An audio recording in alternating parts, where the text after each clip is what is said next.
Hello. Good afternoon. Hope everybody's doing well. It's not Monday. It's not hump day. It's Friday. And yes, my phone is telling me that I've just gone live.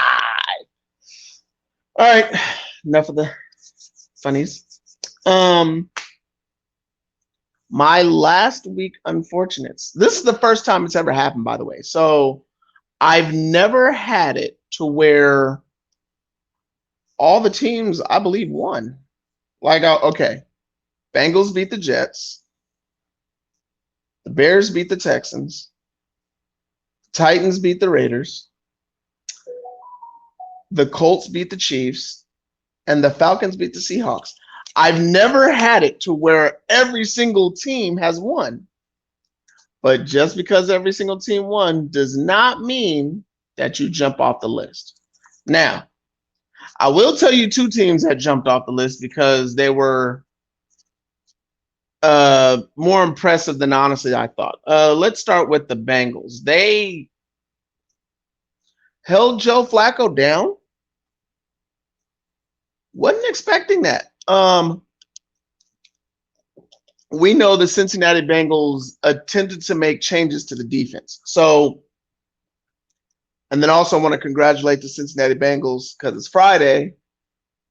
They beat the Miami Dolphins last night. So there's your sneak peek. There's one team that definitely will not be in the bottom five next week because they've already won on Thursday, starting a new week. So congratulations to the Cincinnati Bengals, who will not be on the unfortunate next week either.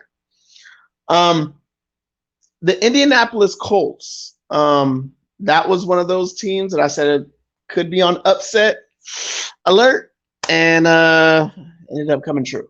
Even though my pick was the Jacksonville Jaguars to beat the LA Chargers. I almost said San Diego. That's why I said it slowly. So I I was surprised by how thorough a win it was that Jacksonville did, even though Jacksonville wasn't on the list last week. Boy, but the Colts. I want to say there's still a team figuring it out. I just honestly don't believe that there's that much of that team to like. I don't see that team improving that much. Did they beat Kansas City? Yes. Was Kansas City away from home? Did they not have that one guy that could go over top in that game? Yes. Game plans to the winner. I said it last week. The Unfortunates. I said last week on the Unfortunates. If you guys don't notice, this is season 3, episode 2. Frank Wright does not deserve to be on the hot seat. And that's all I got to say about the Colts. So we will begin with. Oh, let me do the honorable mentions before I get into the ranking. And what I mean by honorable mentions is guys who made the list, almost made the list, only didn't make the list by that much. The New England Patriots, they dropped very far. They lost Matt Castle. And I'm sorry. They lost Mac Jones. Matt Castle will be starting. That brings them all the way down. They were just about at 28 with just that one little injury. Even though that New England, for the most part, is healthy. You got a new offense, new coordinators, and now you have a new quarterback for you don't know how long. It was deemed today that he is out. So stay tuned for next week to see if he comes back for your fantasies. The New York Jets, they've been, for me, a pleasant surprise because they're not a doormat. They've been in almost every game. And the Arizona Cardinals. Now, everybody's like, well, Dag, that's your team. You're going to put them almost on the list? Yeah. The Arizona Cardinals were think about this. If it wasn't for the third and fourth quarter against the Vegas Raiders, the Cardinals are winless right now, and the Raiders would have a win. So what that tells me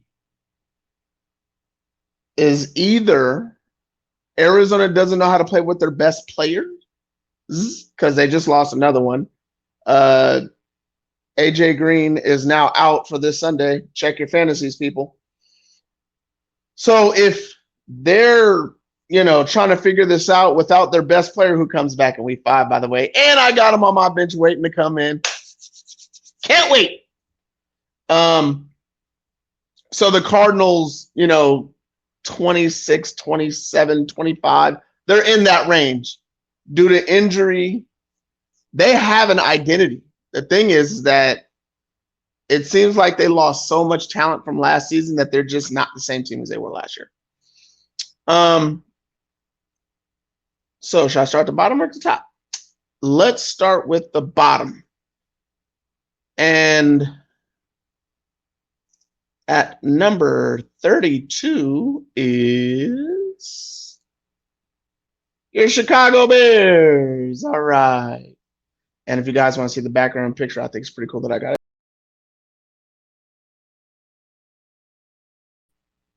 The Chicago Bears are number 32. All right. So I couldn't believe when I heard the stat. So I had to go look it up. And I want to look it up one more time just to say this because I want to make sure it's right. Give me 1 second.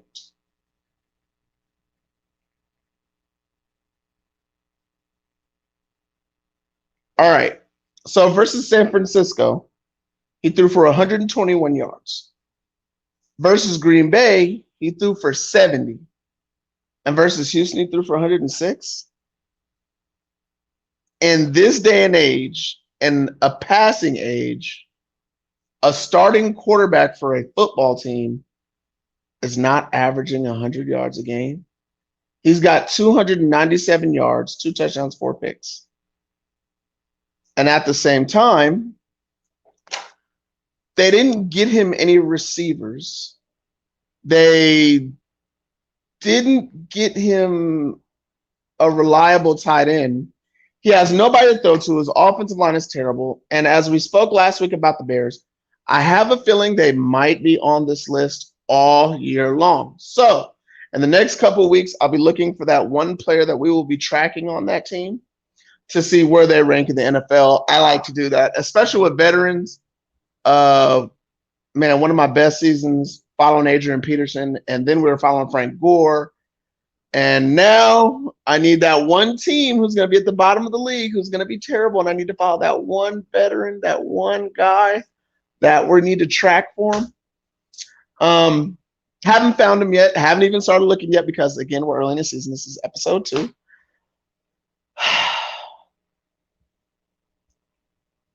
And let's be honest.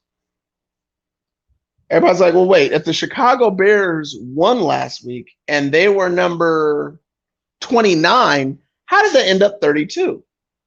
This is how. If it wasn't for that interception at the very end of the game, they would have lost that game. By far. Like, they weren't in control the whole game.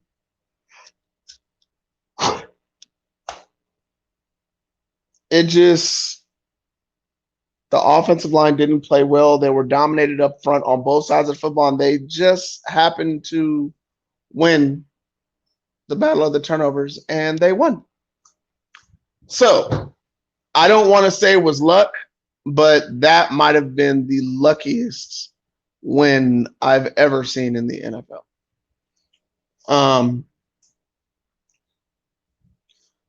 Let's see. On my notes, I says Justin Fields has no one to throw to, and I believe we've already established that. So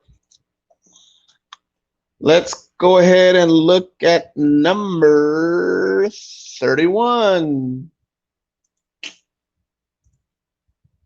It's your lovable losers right now. If you want to see the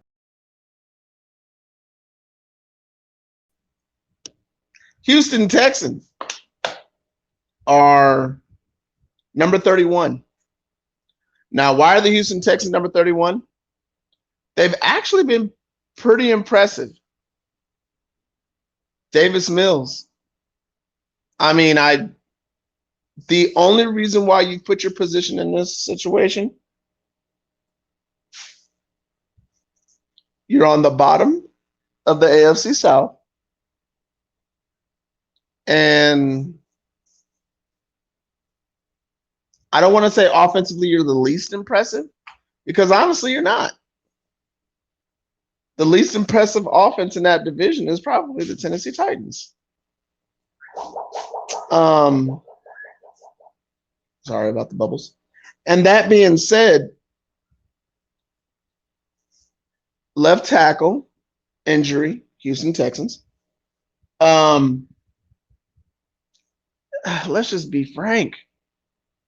Let's be frank, Bill, Bob, John. The only reason why they're at number 31 is because of one pass. Because if they would have won at 2-1, the way they look, the defense has honestly been solid. Pass rush has actually annoyed other offensive line. They dominated the line of scrimmage against the number 32 team, which is kind of the reason why he ended up number 31. That is the worst built team I have ever seen. This team, this Chicago team, is worse than the Cleveland built team when they went winless. And y'all lost to them. So let's start getting to the nitty gritty here. A lot of these next ones are really kind of close.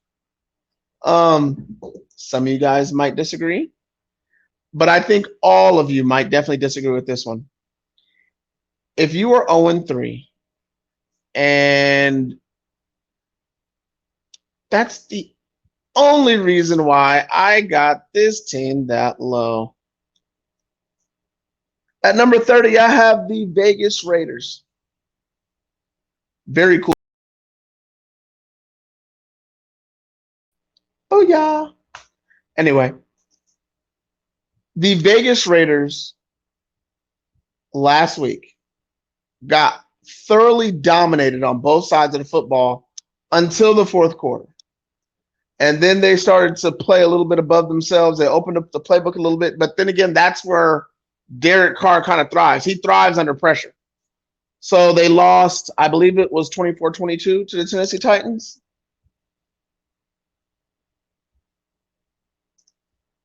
The only reason why I put you guys here instead of higher at 30 is because you're not rebuilding and you have more establishment. You have more of established team than the Texans and the Bears do. So, but you're 0-3. The Texans and Bears both have wins, but you guys were in the game against the Chargers. And the only reason why it looks like you guys lost to them is because you guys were completely healthy. The Chargers were completely healthy. You guys dominated the line against the Cardinals, and little Kyler Murray, y'all couldn't catch that dude. And then the Tennessee Titans decided we're going to get King Henry involved more than in the run game. So you guys weren't prepared for that, and it showed. Josh McDaniels, you guys can knock Josh McDaniels all you want. All you Raider fans, I don't care if y'all end up 0-5, which I don't see. Last night, I was talking to the Chameleon, and I had decided, I don't want to say prematurely, but now I feel like it's premature.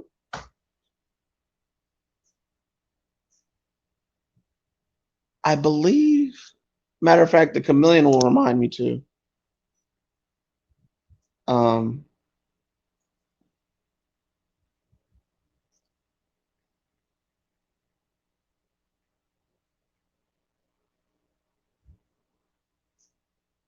My upset, because on Sports Edit TV, we all do our upsets. So I had chosen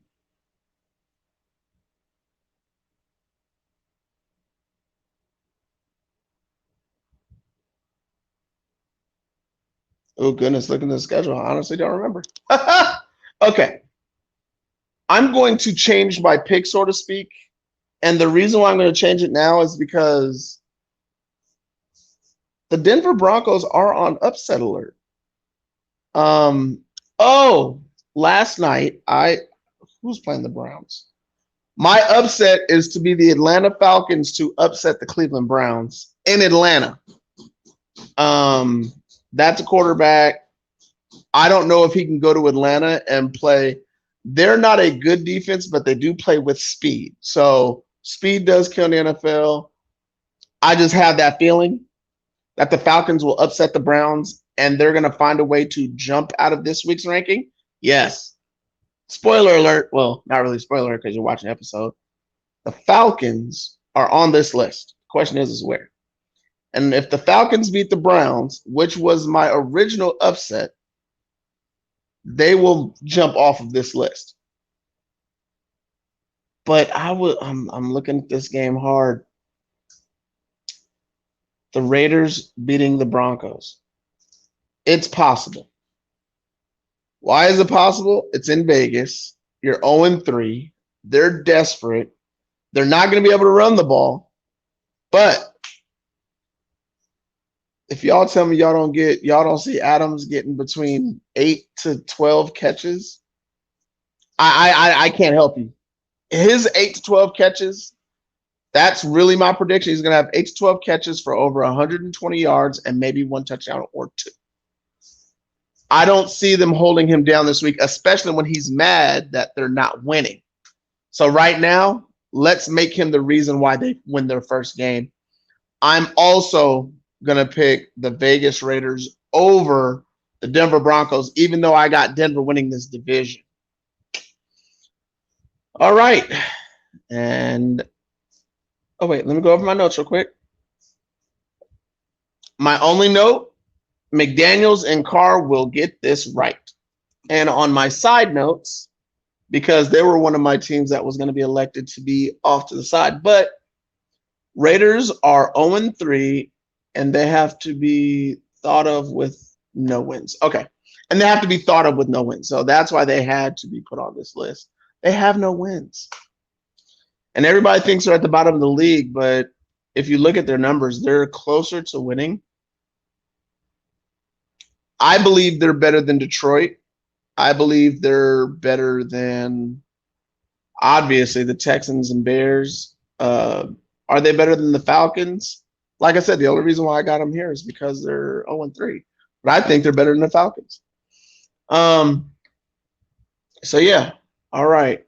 We are heading to the next team. And I think I already did it. So let's go right into it. Boom. Oh, you guys see the red? You guys wondering who it is? It is number 29 is the Atlanta Falcons. And let me show you that beautiful background. I'm sorry. I like finding different backgrounds, putting them on. That's a cool picture. The Atlanta Falcons are number 29. Now, why are they number 29? Well, they were considered the worst team last week. I was upset at Marcus Mariota for not getting into the playbook when he already knows it. I was really upset because Kyle Pitts had only had 3 catches through 2 weeks. And all of a sudden, it's like Marcus Mariota here. He's like, yeah, I know this playbook. Wait, yeah, I have one of the top 3 tight ends in the league right now. And yeah, I know everybody's like, well, wait, he's only been in the league a couple of years. It's quarterbacks. I don't like just throwing them. Like, everybody's with Jamar Chase. Y'all know how all y'all anointed Jamar Chase. The way you guys feel about Jamar Chase is the way I feel about Kyle Pitts. Okay. So Kyle Pitts, not only can he block, he's Megatron at tight end. If you guys can picture that. So, all right, let's talk about that great game. First of all, they played Seattle. Notice I did not mention Seattle in my honorary teams to almost make this list. Seattle is a good football team devoid of a quarterback and a healthy running back core. And the reason why I say quarterback is because Geno Smith is maybe the 23rd or 24th best quarterback in the NFL. There's still a lot of guys above him. A lot of guys above him. So,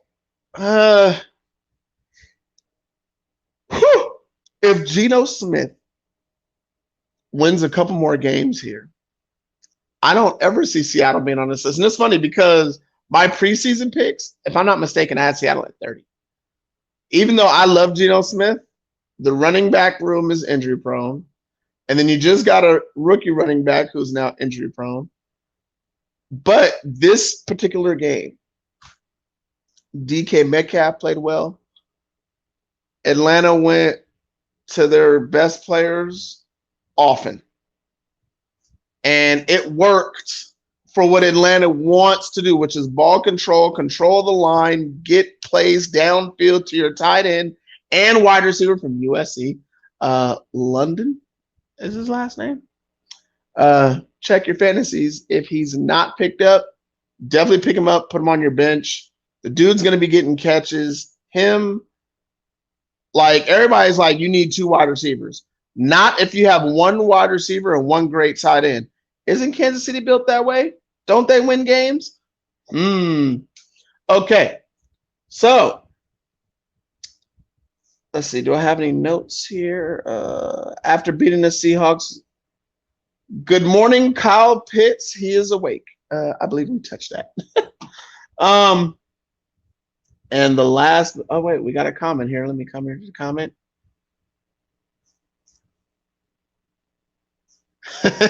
You know what? Those first 2 weeks he did, but that 3rd week, I'm pretty sure your fantasy did a whole lot better. Right now we're moving into the 28th and final team on the unfortunate list, and unfortunately, it's a team that I know and love very well. The Tennessee Titans are number 28. And everybody's saying, well, you guys beat the Raiders. Don't you guys deserve to be higher? And I'm thinking, we beat a team who's brand new to themselves, and we still don't have an identity. The offensive coordinator said, well, we might as well take our best player and feature him. See, my problem is don't you think you should have done that in the beginning of the season when the season started? Why wouldn't you take your best player and feature him? Why not throw the ball to Derrick Henry? He has soft hands. He's great with the footwork. Why? Now, if you're throwing to Eddie George, I get it. Eddie George had stone hands. He had to work really hard. He was never as fluid as catching a pass as King Henry is. The screen, even putting them on a little out, like, come on, man, from the backfield. Imagine if you had King Henry and Double H in pro form. Like, they need to start thinking on how to, if you don't have wide receivers, but you have 1 good wide receiver, 1 rookie, and 1 good tight end, but you got 2 really good, actually 3 really good running backs, you need to find a way to use them. The Green Bay Packers figured it out. Why can't we? And just look at the Tennessee Titans. Yeah. Anyway, like, the Tennessee Titans still don't have an identity. What they did is we dominated the line for the first 3 quarters. And then what happened? You guys stopped going to King Henry because you had a lead and you got comfortable and thought the game was over. Didn't we learn from the Dolphins and the Raven game? Don't stop scoring. The game's not over. Didn't we learn? And the Tennessee Titans, the same thing almost happened to you guys. Raiders came back in the fourth quarter, and they have the weaponry to do it. They just ran out of time. And if it wasn't for stopping that 2-point conversion, we might be having a whole different conversation, and Tennessee might be 31 or 30. But as of right now, they beat a winless team. I'm happy we got our first win. I need Todd Downing to do what his other offensive coordinator predecessors before him need to do.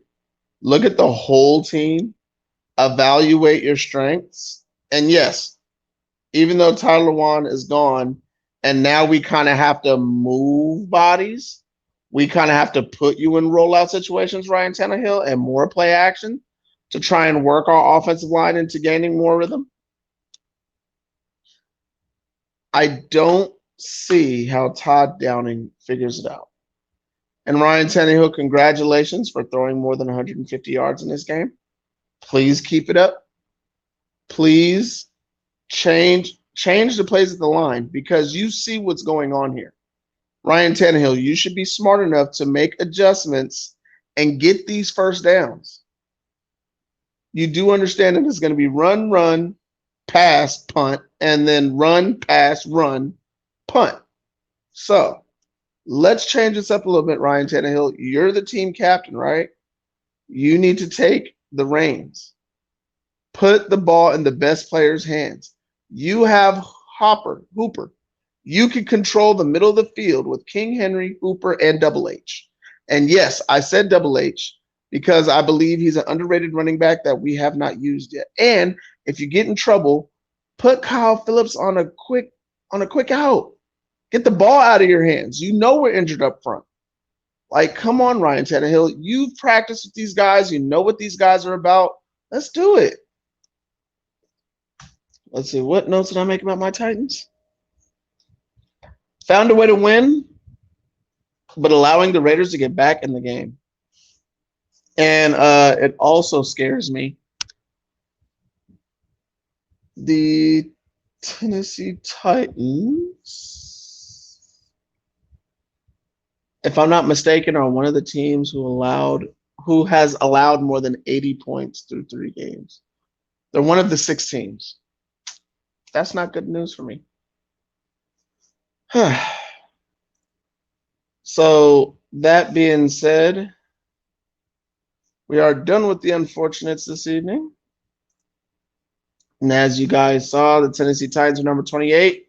Again, recap, the Bears at 32, Texans at 31, Raiders at 30, Falcons at 29, and the Tennessee Titans at 28. And there's a lot of fantasy players in there. So just a recommendation. I wouldn't even pick up the Bears defense for only one reason. The offense is not efficient enough to keep the defense off the field. By game 6 to 8, that defense is going to be worn out. I hope Raekwon Smith gets traded. I just hope he doesn't get traded to Dallas because Dallas' defense is actually kind of lit right now. And I'm mentioning Dallas, and the reason why they've come close to getting on this list is because they lost Dak. But it looks like they might get him back pretty soon. And I was one of those people. I cut Dak from my list. You want to know why? Tight end injuries, wide receiver injuries, plus they no longer have Amari Cooper, and they didn't replace him with anybody. Like, hello. So it's just so much going on this week. I want to run through the schedule real quick.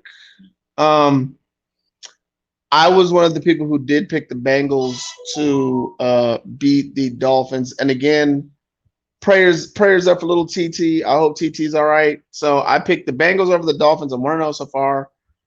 I'm going to choose, I want to say the Vikings over the Saints in New Orleans. I take that back. I'm taking the Saints at home. It's going to be the running game that goes off on Minnesota. I'm picking the Detroit Lions in a really close game at home. Oh man, Jets at Steelers. Okay, if Mitchell Trubisky starts for the Steelers, the Jets win. If the rookie starts, he's going to shock the world, and the Steelers are going to win. Giants and Bears. I have the Giants winning at 7+ points. I do not know what the line is. I have the Tennessee Titans upsetting the Colts. The Colts are 3.5-point favorites over the Titans. I'm sorry. Just because they beat the Colts does not mean that they're a good team. It means they got good on Sunday. They were good last Sunday. The Chargers and Texans. I do believe that they said Herbert is like way better this week. I'm picking Herbert. Check your fantasies because if I'm not mistaken, what's the name of the receiver? Williams is in, and the other wide receiver who got hurt week 1, he's still out for this week. I have the Falcons upsetting the Browns at home. I have the Commanders losing, or I'm sorry, the Commodores. The Commodores, okay. Losing to the Dallas Cowboys. I just feel like the D line and the O line is going to dominate the Commodores. And then Eagles and Jaguars. I believe that was the Chameleons. That was the Chameleons upset. So yeah. Let me do something real quick here while I go off over these picks.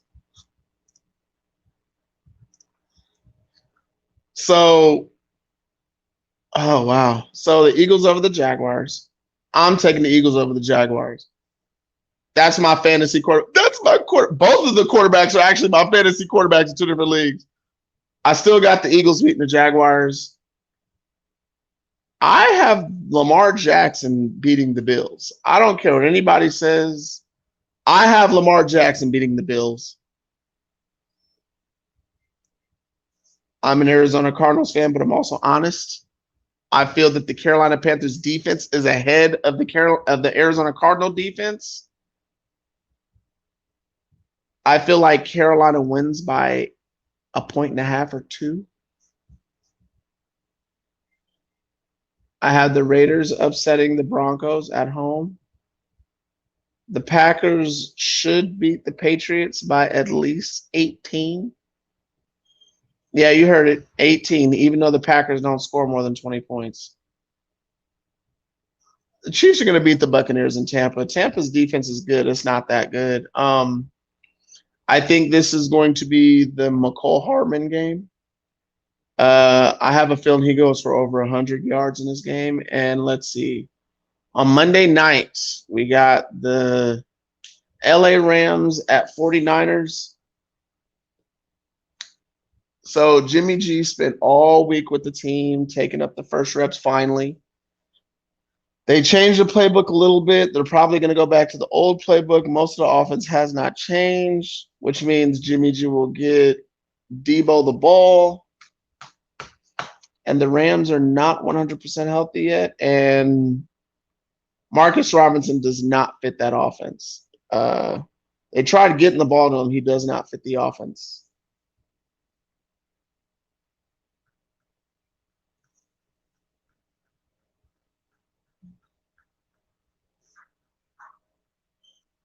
(21-23).